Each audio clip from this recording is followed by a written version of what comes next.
Someone you trusted with everything looked you in the eye and lied. And the worst part, they probably didn't plan to. Nobody wakes up one morning and decides to break someone's heart. So, how does it happen? Stay with this for the next few minutes because the answer is going to change how you see every relationship around you, maybe even your own. Three real situations. Watch closely. One of these might feel uncomfortably familiar. Story 1.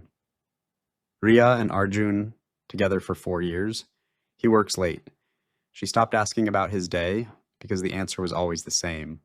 Fine, tired, whatever. One day a colleague laughs at her joke, actually laughs, asks about her weekend, remembers the small things she says. Nothing happens for months, just conversations, just attention. Then one evening it's not just conversation anymore. Story 2. Karan and Mira, married 6 years. He reaches for her hand on the couch.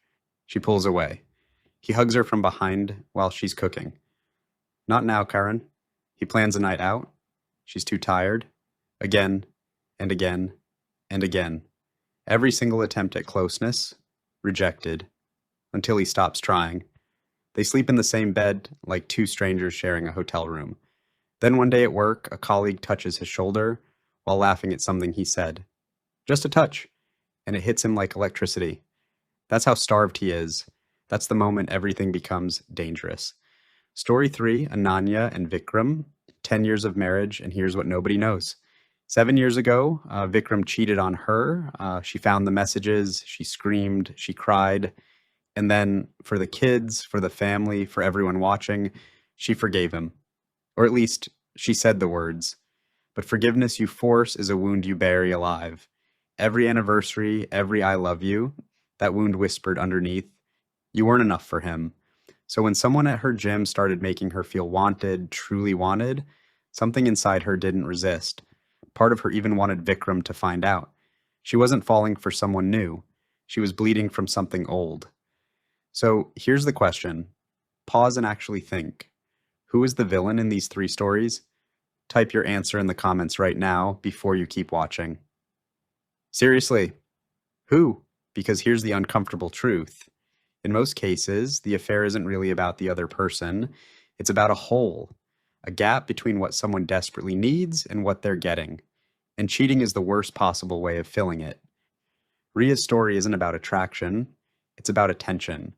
When a human being goes unseen long enough, the first person who truly notices them becomes dangerously magnetic. Psychologists call it an emotional affair, and it almost never starts with desire. It starts with a conversation that should have happened at home. Karan's story is about touch. Physical rejection doesn't just hurt in the moment. Repeated over years, the brain starts processing it like actual physical pain. He didn't cheat because he wanted someone else's body. He cheated because he forgot what it felt like to be wanted at all. And someone reminded him.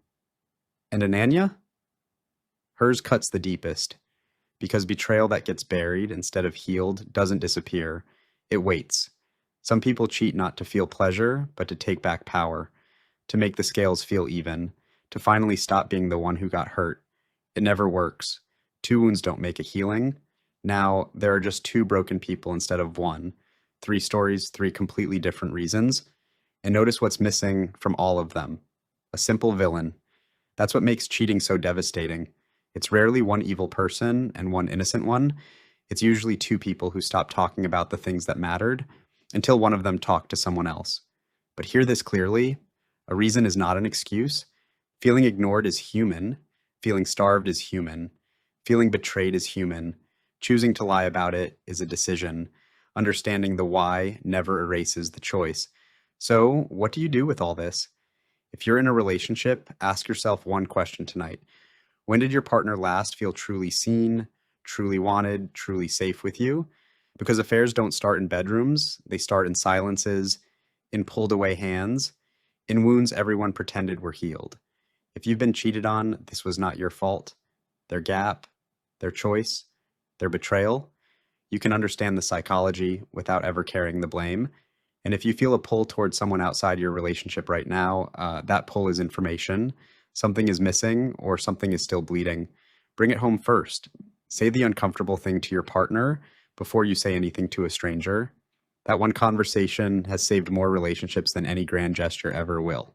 Remember how this started? Someone you trusted looked you in the eye and lied. But now you know the lie usually begins long before the affair does. It begins the day two people stop being honest about what they need. So tell me in the comments, which story hit closest to home? One, two, or three? And what everyday why should be next? Drop your daily why below. Until then, keep questioning everything, because there's always a why behind everything you feel. See you in the next one. Hey, you are still here. That's great. Watch the next Curious Why video. Also subscribe if you like the work. Thank you for watching.